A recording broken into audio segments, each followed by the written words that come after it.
Hello and welcome back to Aetheral Space 13.28. Game starts. We are back. Hey guys, have you ever started your game before?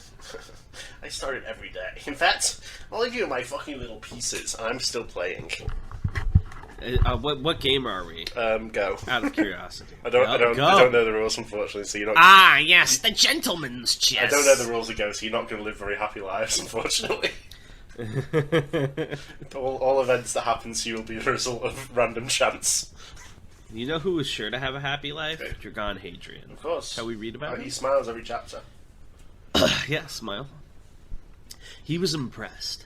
As he watched Dragon Hadrian flail at the currents of the world, he couldn't help but smile. Well, if this current shape had a mouth, he surely would have smiled. But the emotion was there. The intent. Yes. The intent was the most important thing. He truly believed that. When playing a game of the galaxy, it would only do to make your own pieces, and those pieces had to be of the finest quality. There was no piece quite as effective than one that believed itself the player. Here, watching from so very close, Nye could see what he'd been hoping for. Indeed, he was impressed. Paradise Karen had crossed the final boundary between human and donut. Dragon's barrage of Gemini railgun had completely annihilated the center of her chest, destroying her heart and creating a hole clear through her body. Smoke poured from the former contender's mouth as she toppled backwards, slipping on her own blood. Her eyes rolled back up into her head, then snapped back down. "Sorry," she hissed, a crazed grin spreading across her face. "I don't work like that anymore." If he had eyes right now, Dragon Hadrian surely would have widened them. He went to retreat fully back in the Gemini world, but Karen was faster. Angry branches burst out from her shoulders and wrapped themselves around Dragon's disembodied arm. He went to record himself anyway, but thorns from the branches dug into his flesh, muddling the infusion and preventing him from activating his ability. With a scream of fury, Paradise pulled Dragon's arm out of the belly of the tower, dragging it along the crumbling walls of the forest before slamming it down onto the ground. The tower itself resumed firing at Karen's back, but she produced another tendril from the Temple of Sin to counter. Rather than blocking the attacks like she had before, which had allowed the nano-automatics to hatch, she parried them with swift and precise slashes of her new limb. The tower would come up with a countermeasure before long, but she had time to act now. After receiving what should have been a fatal blow, Paradise Karen's hood had been blown back, and now Dragon could see her face clearly. He wished he couldn't. Her face had half melted and then solidified, warping and stretching her features like she was wearing an ill-fitting mask. Her teeth were spreading unnaturally out of the sides of her mouth, veins of tooth enamel crawling up her cheeks like an extended and deluded smile. One eye was filled to the brim with blood like a water balloon, while the other had shriveled up inside the socket, red petals surrounding it and holding it in place. Was that face the result of the Supreme Heir's ability, Dragon wondered, or the result of Karen's method of recovery? He supposed it didn't matter where the face had come from. Either way, it was coming to kill him. Roots spread out from the branches, grasping Dragon's arm, covering it in a heavy and thick cocoon of wood. With a snap, Karen released it from her grip, allowing it to fall onto the floor. She put a foot atop her prize as she regarded the tower. It seemed she'd managed to regain her composure, and she quickly used that composure against the automatic. With almost contemptuous fluidity, she raised a hand towards the firing machine and spoke softly. "Forest of Sin." The wooden landscape around her vanished into a haze of green, and instantly the forest emerged from her hand again. This time it was concentrated, the entire nightmare focused into a few meters of matter. It slammed into and buried the tower within its bulk, restraining it as well. "I don't know how you started to destroy my Forest of Sin," Paradise purred, flipping her hood back up, "but if I use it like this, it's much more durable. Good luck." She looked back down at Dragon's trapped arm. "And as for you, little Mr. Hadrian," she grinned, "the rest of you's hiding nearby, right? I think you should know. Right now, my forest is injecting your flesh with a simply atrocious poison. You've proven to have quite the unusual body yourself, so I doubt it'll kill you. But it'll hurt. Let's see how long you can hold on for." She wasn't lying. Dragon could feel the thorns driving deeper into his arm, releasing their payload, something burning through his veins. If he had a face, it would have been covered in sweat. The pain was already building, turning in on itself, growing exponentially. As Paradise Karen waited patiently, the massive hole in her chest began to fill. Roots of the forest of sin crawled out from the edges of the wound, replacing missing flesh with gnarled black and red bark. Her heart had been destroyed, to be sure, but Dragon supposed that didn't really matter anymore. If he wanted results, he'd have to destroy her brain. If he wanted results, he couldn't wait any longer. Gemini World! The moment the rest of Dragon's body fizzled back into existence, Paradise turned her head nearly all the way around to regard him. Her bloody eye narrowed in pleasure at the sight of her prey. "There you are," she breathed.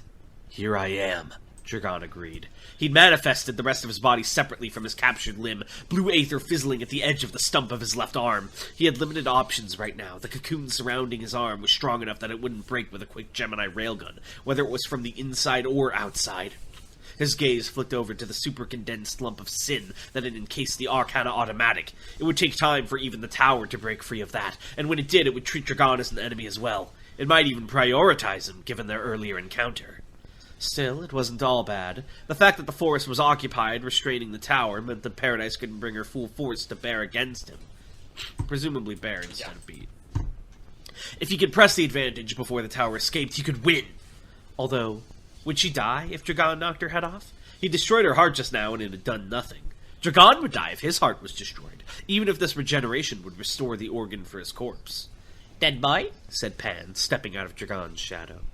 Her gaze was locked onto Paradise as well. "That thing will keep moving no matter how hardly you hit it. It's no good." "What are you basing that on?" Dragon raised an eyebrow. Pan sniffed the air, her nostrils flaring as she glared at the black branches. "It's no good," she repeated, shaking her head. Well, if Pan said so, that was that. Dragon shifted his footing slightly, switching into a stance for close-range combat. With one arm out of commission, he'd have to rely mostly on kicks. But he still had his tricks. "Pan," Dragon said, "we're going for Plan B. Get ready." Pan's lips spread into the slightest smile. "I'm always ready, dead boy," she said. "Are you?" "He's plotting something," the Forest of Sin advised, voices babbling in Paradise's head. "You should attack him. Don't give him the chance. Surprise attack!" "Take him by surprise. Kill him. This is your chance. What are you waiting for?" Paradise narrowed her good eye as she shook her head slightly. "Shut up," she growled. She wasn't about to start taking battle advice from her own ability. And besides, this was good for her. The agony from the forest's venom would only compound itself over time. The longer Dragon Hadrian tried to stall affairs, the more pain he'd accumulate, and the more it would disrupt his fighting. Before long, he wouldn't be able to do anything but writhe on the ground, and in that moment, Paradise would finish this. "Do you really think it'll be that easy? Optimistic. Optimism is a virtue." "No, it's a vice. Too good to be true." "Are you sure? What are you talking about? Let's do it!" "Shut up!" Paradise roared, crimson eyeball bulging from its socket. And Dragon Hadrian chose that as his moment. The clash between the two was not especially long, but a true struggle between life and death rarely is. Like wild animals, they moved in to kill each other. Like wild animals, the crowd cheered. Dragon recorded many of his internal organs to reduce his weight, increasing his speed as he darted in with a jab at Paradise's face. It didn't land. Before his fist could make contact, a branch from the Temple of Sin lashed out at him, slashing at his chest and spilling his blood onto the ground. He quickly retreated backwards before it could press the advantage, just as Paradise had expected. Another branch from the Temple of Sin, hidden earlier, burst out from the ground in a spiral pattern, attempting to wrap itself around Dragon's legs. Immediately he recorded them, successfully avoiding the fate that had befallen his left arm. He floated over the ground like a genie, his bottom half a cloud of fizzling aether. Only his torso, head, and right arm remaining extant in the world. They were enough. Hell, he might not have even needed those. Gemini railgun! The attack fired from two locations. Dragon's own body, and the blood he'd spilled on the ground. He'd taken a page out of Musazi's book, infusing his own blood so he could use it as the source of an attack. Paradise slashed the first shot out of the air as she threw herself out of the way of the second, branch tentacles dragging her along like a puppet. As she moved across the border of the arena, a thick confluence of roots amassed over her shoulder and, like a minigun, began to fire a volley of razor-sharp leaves at Dragon. She clearly hadn't learned her lesson. Not a single one of the projectiles reached Dragon, instead fizzling away into blue aether before they could make contact. The slightest smirk spread across the Cogitan's lips. Ranged attacks were basically useless against him. No, more than useless, as they just gave him more ammunition to retaliate with. Like so. Gemini railgun. Blood. He fired the leaves right back, but this time they did not strike Paradise Karen. They did not move more than a meter from Dragon. Blood oozed copiously down onto the floor. His own blood. Slowly, he looked. The instant he'd fired those leaves back, they had changed shape. Sharp roots planting themselves down into the ground and holding the projectiles in place. Then, they had struck. Branches had lanced in from each and every one of the leaves, and each and every one of them had hit their target. Right now, Dragon Hadrian was impaled by nearly 20 branches like jagged spider legs, slowly raising him up off the ground. Paradise's aether was pouring from the newborn plants into Dragon's body, preventing him from retreating into Gemini world. He was trapped. More than that, though, he could feel more of that poison seeping into his body from the attacks. The pain pulsing through his veins was building up to a crescendo. For a moment, Dragon bit his tongue, trying to hold it all in, but no. Dragon screamed, the noise blood-curdling, flailing, as the countless branches raised him up higher and higher, their thorns digging into his flesh. His eyes were wide as his head thrashed aimlessly at the sky, lost in agony, blood spilling from each and every wound. Ruth reached out, seizing Bruno's arm before he could leave the observation booth. His face red with rage, he swung around to face her. "I'm going down there," he snarled. Ruth silently shook her head. Her own jaw was clenched as she listened to those noises, those screams echoing through the arena. Her nostrils flared, but she stood still. Bruno pulled at his arm, but her grip was like a vice. "You're just gonna let this happen?" he demanded. "If you go down there," said Ruth quietly, full of false calm, her eyes burning, "they'll kill you." Unbeknownst to either of them, however, they were being observed. The attention of Ray Rudicia was focused on them, rather than the match happening below. Her eyes were narrowed just slightly. Whatever she was seeing from Ruth Blaine right now, she didn't seem too impressed. "The reason you lost," rasped Paradise Karen, striding over to the suspended Dragon, "is arrogance! You underestimated me, didn't you? You thought I only had one masterstroke prepared!"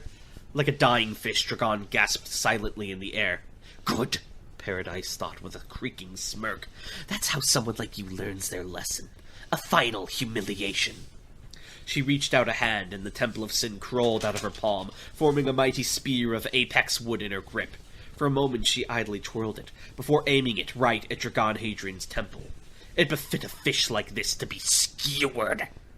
"Good night, my shooting star," Paradise sneered.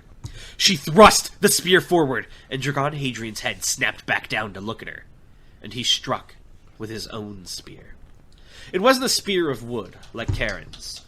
I assume nor. Yeah. Nor was it something he held in his hand. Instead, it lunged out of his mouth like a sickly frozen tongue, a blade of dark orange matter that whipped past Karen's weapon and struck her in the throat. It wasn't surprising that it caught Paradise by surprise and slipped through her guard. After all, who could have predicted a spear of solidified, infused panacea crawling out of Hadrian's mouth?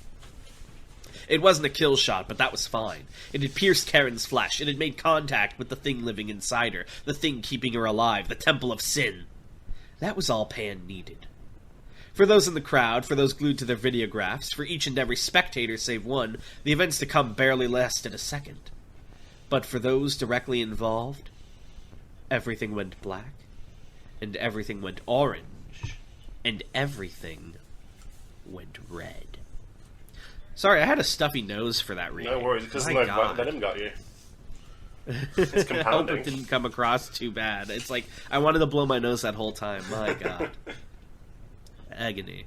Alright, where's what I'm looking for? He's looking for questions. I really thought Dragon might die there. Almost. I knew he had some shit with Pan planned. I felt that coming, but like when... Because I thought his strategy was going to be like pretend to get hit and infect it with Pan, right? But then like the 20 branches coming out, I was like, did he just like die? It's just, oh man, that was good. For real.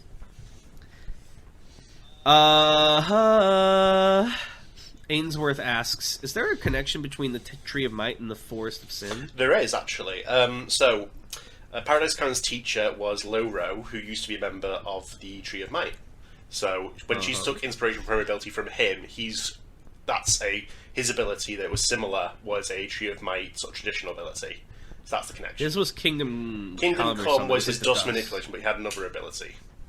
Ooh, what was it? Maybe we'll find out more. Ooh, Loro. JT says, what does Aether feel like? I know it's not electricity, but would feeling the sparks on another Aether user's body feel like anything? It would be like a little fizzly. It's like goosebumps. It's like when you get static Exactly, shocked. yeah, but without the accompanying pain. Yeah. Ooh. That's kind of fun. I like that. Oh, man. But you'd probably only sort of register that sensation when you're new to Aether. Like, if you're used to it, you probably don't even realise. I can't wait if people are still doing the Aether Wiki for there to be the fun facts page that's just like the 5,000 words long of bullshit that contradicts itself. I love it. Well, fun facts are true until I change my mind and put it in the actual story. It works on FGO logic. Exactly. It's true until it's not. It's true unless I put something in the story that contradicts it, and then it's not true. I love how much word of God there is in Aetheral Space. That's my favorite part of it. I'm contractually obliged to produce one per episode, so that's why. I love this series so much. I've been trying to get more people into it, and I found the two most effective strategies is to talk about how gay it is, and to just start talking about random cool powers. Like, I bring up Roy's power a lot, and I bring up Isabella's power from Arc 9. I know you had some success Isabella's with Red Light, Green Light as well. Red Light, Green Light as well, yes. Well, I think that one's funny because, like, you can see in the writing around it how, like, serious it is. Just the fucking emojis and the power. I always preface it, too. I'm like, this is one of the most, like, pivotal chapters in the whole story, by the way. This is incredibly important. It's so good. I think people are really drawn to that, like, wacky, bizarre energy. It's almost, I don't want to say JoJo's-esque, because I don't think it's quite the same vibe, but, like, it gives that. There's definitely some stand influence in the powers, but that's with Hunter Hunter and stands, yeah. Looks at Arc 5. Well, yeah, I just mean, like, in the way the powers work as well. It's just, like, weird rules. Two paths lie before you, a path of Hunter and a path They're very similar paths.